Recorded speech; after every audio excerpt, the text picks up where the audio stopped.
কখনো কেউ আমাকে অসম্ভব রকম ভালোবাসেনি। আমি কারো পছন্দের তালিকায় কখনোই ছিলাম না। কারো চোখের সবচেয়ে সুন্দর মানুষ আমি কখনো হয়ে উঠিনি।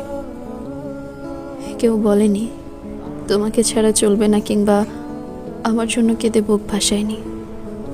আমি কারো প্রায়োরিটি লিস্টে কখনো প্রথম হতে পারিনি, বন্ধুত্ব কিংবা অন্য কিছুতেও।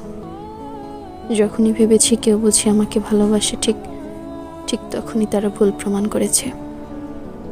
কেউ কথা রাখেনি, কেউ পাশে থাকেনি, কেউ মাথায় হাত রেখে বলেনি ভয় পেও না, আমি আছি তো।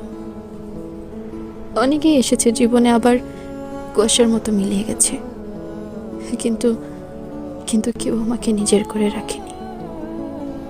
আমি কারো বিশেষ কেউ হতে পারিনি।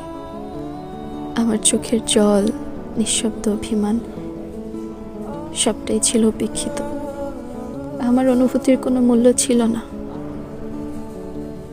ভালোবাসা, আগলে রাখা, এসব শুধু গল্পেই সুন্দর লাগে, বাস্তবে না।